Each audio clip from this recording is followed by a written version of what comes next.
Forward TV. The world is thinking. What happened at 9/11 is we didn't have a strategy, we didn't have bipartisan agreement, we didn't have American understanding of it, and we had instead a policy coup in this country. A coup. A policy coup. Some hard-nosed people took over the direction of American policy, and they never bothered to inform the rest of us. I went through the Pentagon 10 days after 9/11. I couldn't stay away from Mother Army. I went back there to see Don Rumsfeld. I'd worked for him as a White House fellow in the 1970s. All this is in the book. And I said, am I doing okay on CNN? He said, yeah, fine. He said, I'm thinking about it. He says, I read your book, and he said, this is a book that talks about the Kosovo campaign. And he said, I just want to tell you, he said, nobody's going to tell us where or when we can bomb. Nobody. He said, I'm thinking of calling this a floating coalition. What do you think about that? I said, well, sir, thanks for reading my book. And, he said, thanks, that's all the time I've got. Really. And I went downstairs. I was leaving the Pentagon, and an officer from the Joint Staff called me into his office and said, I want you to know, he said, sir, we're going to attack Iraq. And I said, why? He said, we don't know. He said, I said, well, did they tie Saddam to 9/11? He said, no. He said, but I guess they don't know what to do about terrorism, and so they think, but they can attack states, and they want to look strong, and so I guess they think if they take down a state, it will intimidate the terrorists. And you know, it's like that old saying, he said, if the only tool you have is a hammer, then every problem has to be a nail. Well, I walked out of there pretty upset. And then we attacked Afghanistan. I was pretty happy about that. We should have. And then I came back to the Pentagon about 6 weeks later. I saw the same officer. I said, why haven't we attacked Iraq? We still going to attack Iraq? He said, oh, sir. He says, it's worse than that. He said,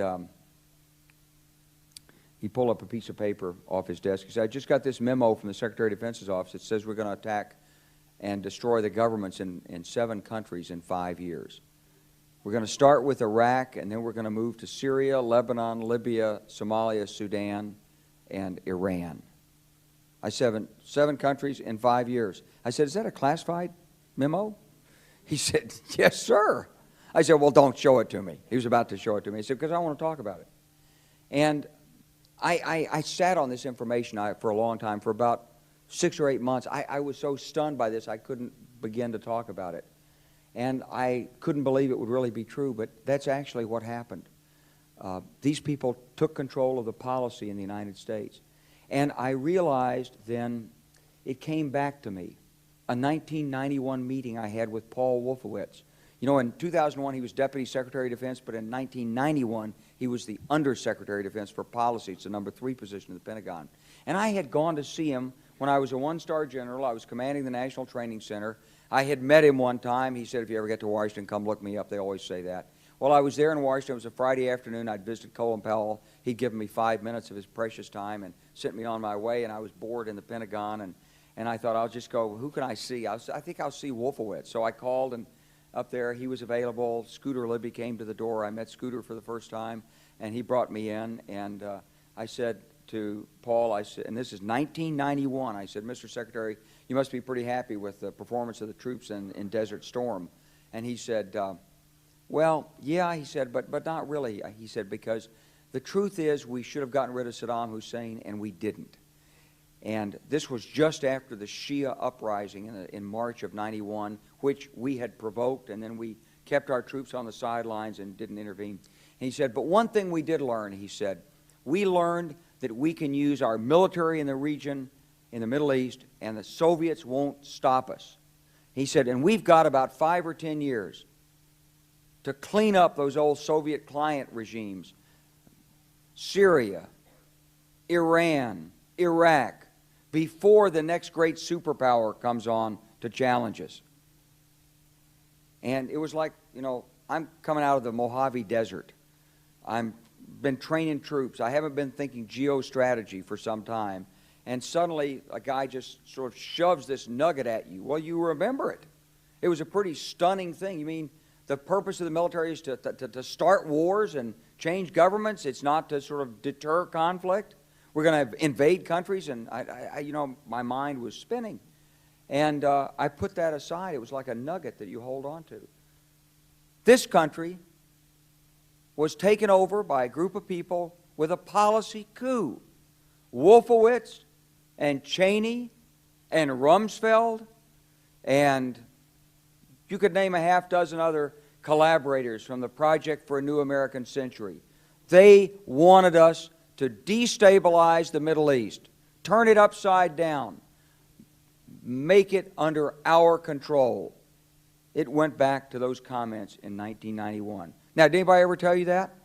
Was there a national dialogue on this? Did senators and congressmen stand up and denounce this plan? Was there a full-fledged American debate on it? Absolutely not. And there still isn't. And that's why we're failing in Iraq. Because Iran and Syria know about the plan. All you have to do is read the Weekly Standard and listen to Bill Kristol, and he blabbermouths it all over the world.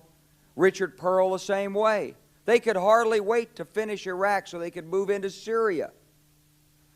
It was like a laydown. Oh, our legions are going to go in there. This wasn't what the American people voted George Bush into office. Well, they didn't actually vote him into office, but it wasn't what many of the people who... It wasn't what he campaigned on. He campaigned on a humble foreign policy, the most arrogant foreign policy in American history. He campaigned on no peacekeeping, no nation building, and here he is with Afghanistan and Iraq. It's astonishing. So the root of the problem is not how many troops are in Iraq. Please believe me. Don't be mad, if you're a Democrat, at your Democratic congressman because they can't reduce the troops and frustrate the president. That's not the issue. And if you're a Republican, don't be mad at the Democrats because they're fussing with the troops. Whether you're a Democrat or a Republican, if you're an American, you ought to be concerned about the strategy of the United States in this region. What is our aim? What is our purpose? Why are we there? Why are Americans dying in this region? That is the issue.